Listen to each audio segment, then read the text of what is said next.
صحیح. ہم دوسری چیزوں کے لیے بہت سارے پیسے لگا دیتے ہیں. سالگرہ لوگوں کی طرح دیکھا دیکھی ہم بھی سالگرہ پر اگر ہم اتنا جہیز نہیں دے سکتے، بیٹے یا بیٹی کی شادی پر اتنا خرچہ نہیں کر سکتے، تو میرے رشتہ داروں نے کیا، میں اس سے بڑھ کر کروں گا. تو ایسی چیزوں کے لیے ہم پیسہ بہت ضائع کرتے ہیں، لیکن اپنی بچوں کی تعلیم کے لیے ہم اہمیت نہیں دیتے. تو یہ میں نے جتنے بھی علاقے میں کام کیا ہے،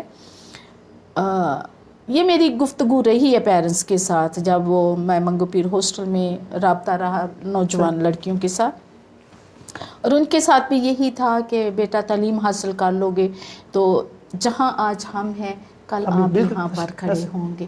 تو اسی طرح ایک بچوں کو ایک آگے بڑھنے کا ایک حوصلہ دیا. صحیح. میری زندگی یہ تھا کہ میں انہیں حوصلہ دوں کہ آج میں یہاں پر ہوں، کل آپ یہاں پر کھڑے ہو تو میری لیے زیادہ خوشی کی باعث ہوگی. صحیح. سسٹر، اس کے بعد آپ نے تعلیم کے ساتھ ساتھ آپ جو اب خواتین میں خاص طور پر ایک کیتھولک ایسوسیشن ہے، کیتھولک وومن ایسوسیشن، اس کے ساتھ وابستہ ہے. بتائیے گا اس ایسوسیشن کا مقصد کیا تھا، یہ کیوں شروع کی گئی اور کس طرح سے یہ خواتین کے ساتھ کام کر رہی ہے؟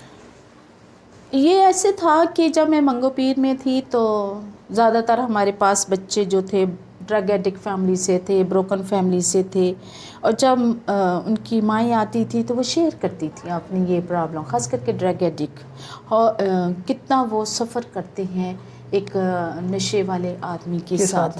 جی. تو جب میں کینیا گئے، کینیا سے بعد میں واپس جب آئے چھٹیوں سے بعد وہاں میں اسپرچل ٹریننگ کے لیے گئے تھے. جب میں واپس آئی تو میں بشپ جی سے کہا کہ میں وہاں ہی تھی جب مجھے یہ ایک خدا کی طرف سے ایک آگاہی ہوئی کہ میں نے ابھی کچھ اسکول کو چھوڑ کے ایک نیا راستہ، نیا کام شروع کرنا ہے. اور جیسے واپس آئے تو یہ کیتھولک وومن آرگنائزیشن کام تو کر رہی تھی لیکن پنجاب میں، کراچی میں نہیں تھا. تو 2016 میں جب وہ جو کوآرڈینیٹر کیتھولک وومن آرگنائزیشن کی جو ڈائریکٹر سسٹر جنویو اور coordinator national coordinator Fauzia Jacob جب وہ کراچی میں آئے تو بشپ سے انہوں نے شیئر کیا، اور بشپ سے میں آلریڈی بات کر چکے تھے پہلے بھی کہ میں کچھ ابھی نیا کرنا چاہتے ہیں. تو جیسے وہ بھی آ گئے، اچانک یہ ملاقات ہو گئی تو بشپ جی نے مجھے بلایا اس میٹنگ کے لیے اور مجھے کہا کہ کیا آپ تیار ہیں اگر آپ کو یہ خدمت دی جائے؟ تو میں نے بشپ جی سے کہا کہ ضرور میں کروں گی. تو یہ 2016 اگست 2016 سے کیتھولک وومن آرگنائزیشن کراچی میں ری اوپن ہوئی. پہلے تھی بند ہو گئی، پتہ نہیں کافی سال بند رہی، اور ری اوپن پھر دوبارہ ہوئی. تو اس میں یہ ہے کہ ہم جو ہمارا رول ریگولیشن ہے کیتھولک وومن آرگنائزیشن کا، ایک سال ایک ڈائسس ایک پیرش میں کام کرتے ہیں، جس میں جتنے بھی ہمارے انٹرنیشنل وومنس ڈیز ہیں، نیشنل ڈیز ہیں، ان کو منایا جاتا ہے. جیسے آ جاتا ہے وومنس ڈے، آ جاتا ہے ہیومن رائٹ، آ جاتا ہے پھر violence against, violence against women and faith formation also. تو ابھی تک اس کا مطلب ہے 3-4 ڈائسس میں کام کیا ہے. اس سال جو ہے سینٹ پالس پیرش جو ہے اس میں کام کرنا ہے اس سال. صحیح. اگین وہاں جو آپ نے بتایا یہ بڑا چیلنجنگ ٹاسک ہے خواتین، کیونکہ ہمارے معاشرے میں خواتین کو شاید وہ جس طرح سے حقوق دینے چاہیے یا جس طرح سے ان کا کردار ہونا چاہیے یا ان کی تعلیم و تربیت یا انہیں وہ وسائل دینے چاہیے وہ نہیں دیے جاتے.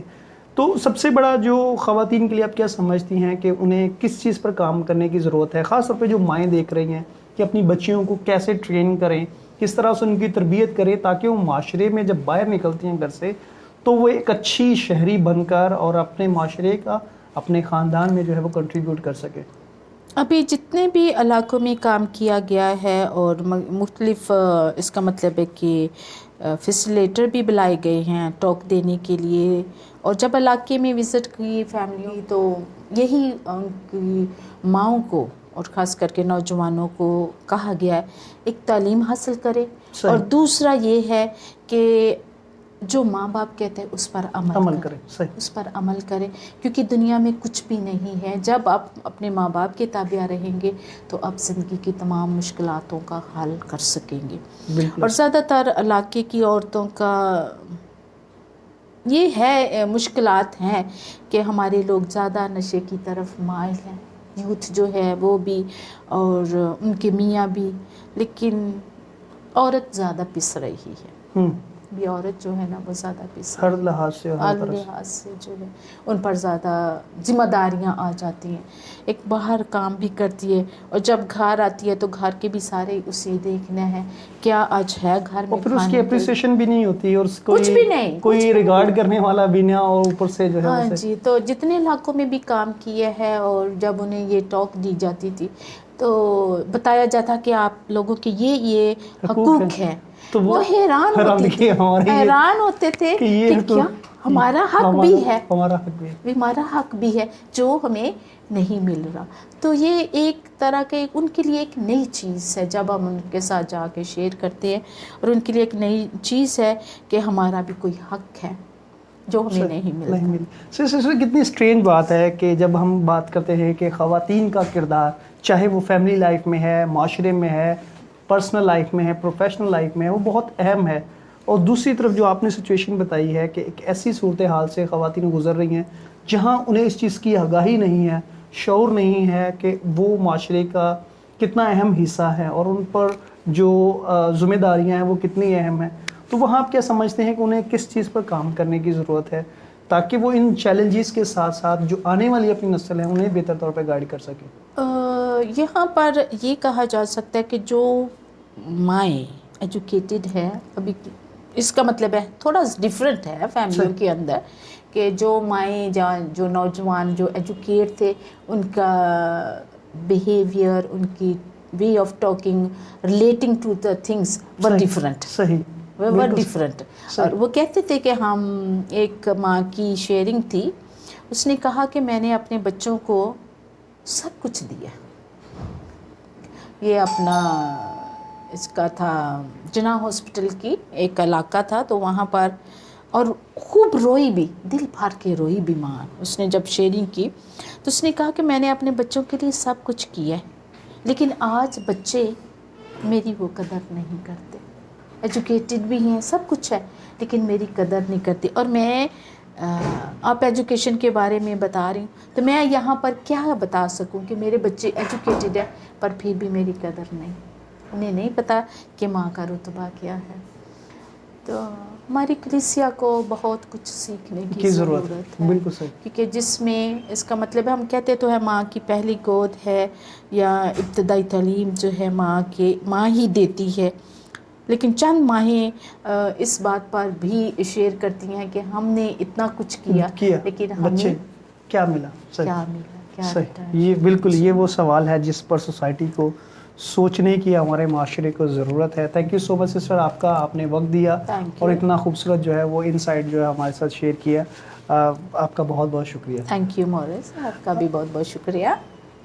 ناظرین، جیسے ہم نے اپنے اس ہماری گفتگو سے سنا، اور خاص طور پہ سسٹر نے بڑا ایک اہم نقطہ اٹھایا کہ وہ خواتین، وہ مائیں جو اپنے بچوں کی تربیت کے لیے اپنا سب کچھ قربان کرنے کو تیار ہیں، کیا ان بچوں کو اس چیز کا احساس ہے یا وہ ان کی جو ایفرٹس ہیں ان کو ریگارڈ کرتے ہیں؟ ہمارے معاشرے میں خواتین کا جو کردار ہے اس کو اجاگر کرنے کے لیے، اس کو اپریشیٹ کرنے کی اہم ضرورت ہے. چاہے وہ گھر میں ہو، پروفیشنل لائف میں ہو اور آپ کی پرسنل لائف میں ہو، جہاں جہاں پہ بھی ہے، خواتین کے کردار کو سمجھے بغیر، اس کو اپریشیٹ کیے بغیر معاشرے میں ترقی کسی حد تک جو ہے وہ ممکن نہیں، اور وہ معاشرے میں بیلنس اور اس معاشرے میں خوبصورتی جو ہے وہ بالکل نہیں ہوتی جہاں پر خواتین کا کردار نہ ہو، ان کا کنٹریبیوشن نہ ہو، اور انہیں وہ تمام ریسورسز نہ دیے جائیں جو وہ معاشرے کی تشکیل کے لیے اپنا کردار ادا کر سکے. اپنا بہت سارا خیال رکھیے گا. Thank you so much.